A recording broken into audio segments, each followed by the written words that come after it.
బీజేపీకి ఆరూరి రమేష్ రాజీనామా. బీఆర్ఎస్ మాజీ ఎమ్మెల్యే వర్ధన్నపేట మాజీ ఎమ్మెల్యే ఆరూరి రమేష్ నా బీఆర్ఎస్ పార్టీకి రాజీనామా చేయడం జరిగింది. నేను గతంలోనే చెప్పిన, ఎప్పుడు బీఆర్ఎస్ పార్టీ యొక్క యానివర్సరీ వరంగల్లో జరిగింది కదా, ఆవిర్భావ దినోత్సవం, అప్పుడే కేసీఆర్ ఆధ్వర్యంలో ఈయన కేసీఆర్ బీఆర్ఎస్ పార్టీలో జాయిన్ కావాలి. కానీ అప్పుడు ఎందుకో కొంత పోచంపల్లి శ్రీనివాసరెడ్డి వాళ్ళు ఇద్దరు ముగ్గురు వ్యక్తులు కొంత మరి అడ్డుపులు వేసిరా తెలియదు, కానీ మొత్తానికి అయితే ఏదో సంథింగ్ చర్చలు అయితే జరిగినాయి. చర్చలు జరిగిన క్లారిటీ లేదు, కానీ చర్చలు అయితే జరిగినాయి. పోచంపల్లి శ్రీనివాసరెడ్డి త్రూ జరిగినాయని ఒక సమాచారం, లేకపోతే ఎర్రబెల్లి దయాకర్ త్రూ జరిగినాయని ఒక సమాచారం, ఇట్లా రకరకాల ఈక్వేషన్స్ అయితే ఉన్నాయి. మొత్తానికైతే ఆయన ఎందుకో మరి కేసీఆర్ తీసుకోలేదు. కానీ ప్రస్తుతం బీజేపీకి రాజీనామా చేసి బీఆర్ఎస్లో జాయిన్ అవుతున్నట్టు ప్రకటించడం జరిగింది.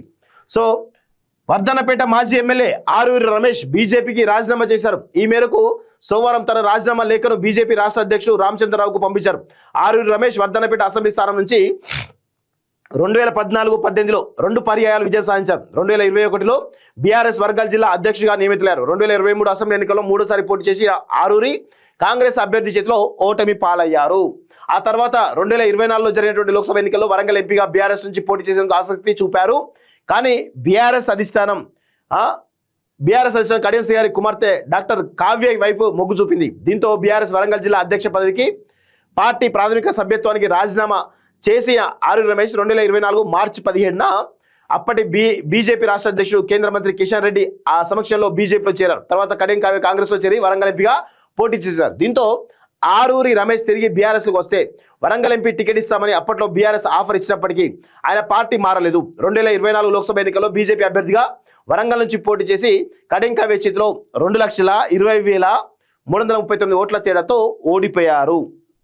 సో అసలు ఇలాంటి వాళ్ళు బీజేపీలో ఫిట్ కారు, 100% ఫిట్ కారు. ప్రస్తుతం మున్సిపాలిటీ ఎన్నికల షెడ్యూల్ రానున్న క్రమంలో బీజేపీ నుంచి బయటకు రావాలని ఆయన అంశాలు ఆర్ రమేష్ పై ఒత్తిడి తీసుకొచ్చినట్లు సమాచారం. ఈ నేపథ్యంలోనే బీజేపీ అధ్యక్షుడికి ఆయన రాజీనామా లేఖను పంపించారంటూ చూస్తారు. ఎందుకంటే ఆయన నియోజకవర్గం మొత్తం కూడా దాదాపు అంత వరంగల్ మున్సిపాలిటీలో కలిసి ఉంటుంది ఎక్కువ శాతం.